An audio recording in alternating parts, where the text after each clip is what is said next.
আসসালামু আলাইকুম। অবিরাম বাংলার সংবাদে সবাইকে স্বাগত জানাচ্ছি। আমি নাইম ফাথুম মুবিন। শুরুতে বিআরবি কেবলস সংবাদ শিরোনাম।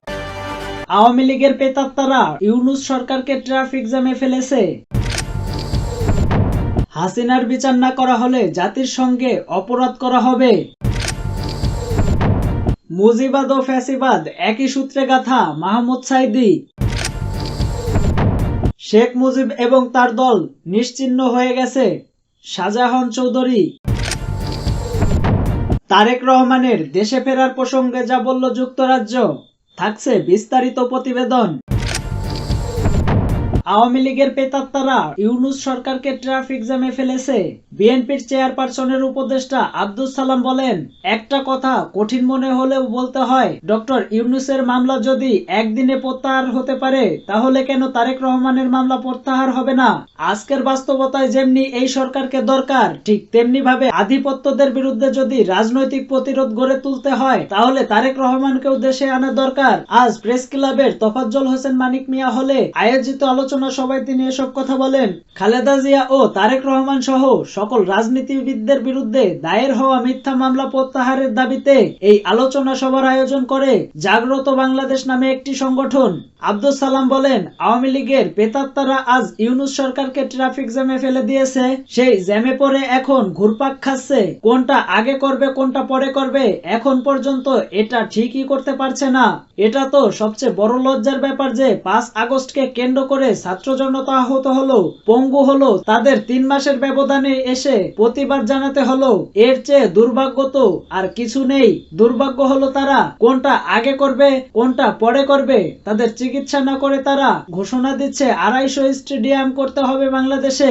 এই দায়িত্ব তাদের দায়িত্ব হলো একটা গ্রহণযোগ্য নির্বাচন করে রাজনীতিবিদদের হাতে ক্ষমতা ছেড়ে দেওয়া। তিনি আরো বলেন, জনজীবনের দিকে দৃষ্টি দেন। স্টেডিয়াম একটা লং প্ল্যান, 1 বছরে পারবেন না, অনেক বছর লাগবে। চাল ডাল তেল পানির দাম কমানো যায় কিনা সেদিকে খেয়াল রাখুন। সামনে রমজান মাস আসছে, নিত্য প্রয়োজনীয় পণ্যের দাম যাতে না বাড়ে সেদিকে নজর দেন। টিসিবি ট্রাকের পেছনে মানুষের লাইন লেগেছে, আমি দেখলাম ট্রাকও যাচ্ছে, মানুষও তার পেছনে দৌড়াচ্ছে। আলামতটা ভালো নয়, দৃষ্টিটা ওইদিকে দিন, নির্বাচনের দিকে দেন। আর ইমিডিয়েট যে নিত্য প্রয়োজনীয় দ্রব্য সহ ডেঙ্গু যানজট এগুলো কিভাবে কমানো যাবে সেদিকে নজর দেন। হাসিনার বিচার না করা হলে জাতির সঙ্গে অপরাধ করা হবে। শেখ হাসিনার বিচার না করা হলে তা জাতির সঙ্গে অপরাধ করা হবে বলে মন্তব্য করেছেন ইসলামী আইনজীবী পরিষদ। রোববার দলটির কেন্দ্রীয় কার্যালয়ে আয়োজিত এক সভায় বক্তারা এসব কথা বলেন। সভায় উপস্থিত ছিলেন সংগঠনের উপদেষ্টা পরিষদের সদস্য শেখ আতিয়ার রহমান, আমেল খান চৌধুরী, সংগঠনের কেন্দ্রীয় সভাপতি শেখ লুৎফুর রহমান। বক্তারা বলেন, হাসিনা সরকার জাতির সঙ্গে যা করেছে তার বিচার না হলে জাতির সঙ্গে অপরাধ করা হবে, কিন্তু এ বিষয়ে তেমন কার্যকর কোনো পদক্ষেপ দেখছেন না তারা। সরকার গঠন হওয়ার পর ফ্যাসিস্ট রিজিমের মন্ত্রী, এমপি, দালাল, পাবলিক সার্ভেন্ট, এলাকার নেতা পাতি নেতা মাস্তানদের অনেকেই দেশ ছেড়ে পালিয়ে গেছেন। অনেকে দেশেই আত্মগোপনে থেকে জনতার বিরুদ্ধে ষড়যন্ত্র করছে। কেন তাদের পালানোর সুযোগ দেওয়া হলো? কেন দেশে থাকা অপরাধীদের আটক করা হচ্ছে না? বিচারে কেন অবহেলা বা আপোষ দেশবাসী কোনোদিন ক্ষমা করবে না? তারা আরো বলেন, দেশের অধিকাংশ রাজনৈতিক দল পিআর পদ্ধতি নির্বাচন পক্ষে মত দিয়েছে, ক্ষমতা যাতে কোনো একক দলের হাতে একীভূত না হয় এজন্যই পিআর পদ্ধতির প্রয়োজন। মুজিবাদ ও ফ্যাসিবাদ একই সূত্রে গাঁথা মাহমুদ সাঈদী। কুমিল্লার দাউদকান্দি উপজেলার ইলিয়টগঞ্জ হাই স্কুল মাঠে বাংলাদেশ জামায়াতে ইসলামীর ইলিয়টগঞ্জ শাখার আয়োজনে বৈষম্য বিরোধী ছাত্র জনতা আন্দোলন ও শহীদদের মাগফিরাত কামনায় দোয়া মাহফিল অনুষ্ঠিত হয়। এ সময় প্রধান অতিথির উপস্থিতি ছিলেন পিরোজপুর 1 আসনের জামায়াতে ইসলামীর মনোনীত সংসদ সদস্য, পদপ্রার্থী ও সাবেক উপজেলা চেয়ারম্যান মাহমুদ চৌধুরী।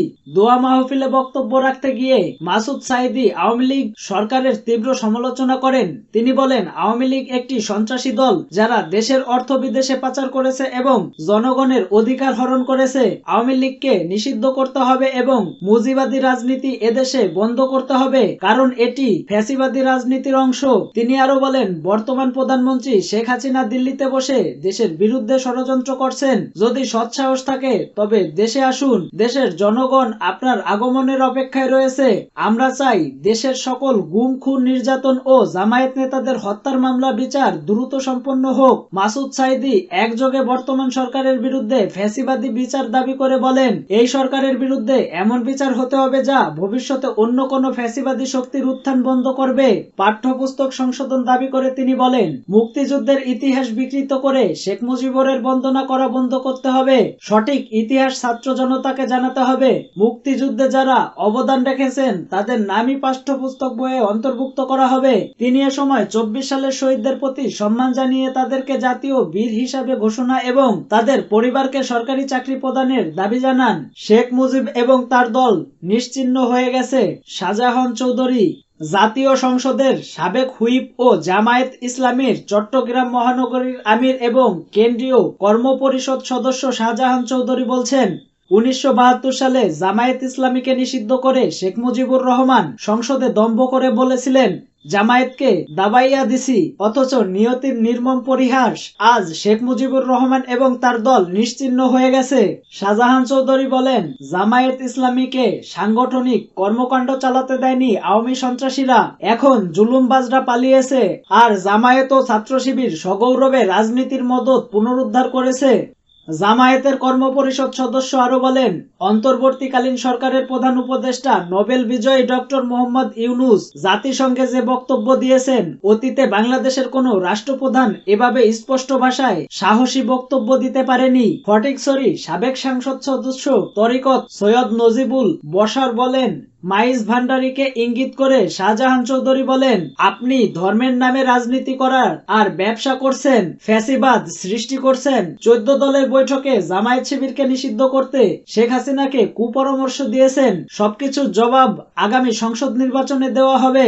জাতীয় সংসদের সাবেক এ হুইপ বলেন, ফটিকছড়িতে জামায়াত ইসলামীকে সাংগঠনিক কর্মকাণ্ড চালাতে দেওয়া হয়নি, এখন জুলুমবাজরা পালিয়েছে। আর জামায়াত ও ছাত্র শিবির সগৌরবে রাজনীতি মদত পুনরুদ্ধার করেছে। তারেক রহমানের দেশে ফেরার প্রসঙ্গে যা বলল যুক্তরাজ্য, থাকছে বিস্তারিত প্রতিবেদন।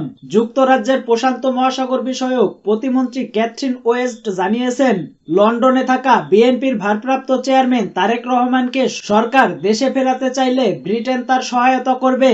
রোববার সন্ধ্যায় পররাষ্ট্র উপদেষ্টা মোহাম্মদ তৌহিদ হাসানের সঙ্গে বৈঠক শেষে সাংবাদিকদের এক প্রশ্নের জবাবে এসব কথা জানান তিনি।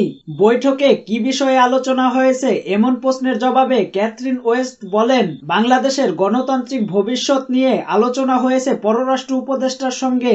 এছাড়া বাংলাদেশে গণতন্ত্র ফেরাতে ডক্টর ইউনূস রূপরেখা ঘোষণা করবে বলে আশা করছেন তিনি। সেই সঙ্গে রাজনীতিতে সব দলের জন্য লেভেল প্লেইং ফিল্ড প্রত্যাশা করবে যুক্তরাজ্য। বিএনপির ভারপ্রাপ্ত চেয়ারম্যান তারেক রহমানকে ফেরানো প্রসঙ্গে জানতে চাইলে তিনি বলেন, কোনো নির্দিষ্ট ব্যক্তির বিষয়ে কথা হয়নি, তবে সরকার চাইলে আমরা সহায়তা করতে প্রস্তুত। রোহিঙ্গা ইস্যুতে ক্যাথরিন ওয়েস্ট বলেন, সামরিক জান্তার দমন নিপীড়নে মিয়ানমার থেকে পালিয়ে বাংলাদেশে আশ্রয় নেওয়া রোহিঙ্গাদের সহায়তার আরো 10 মিলিয়ন পাউন্ড দেবে যুক্তরাজ্য।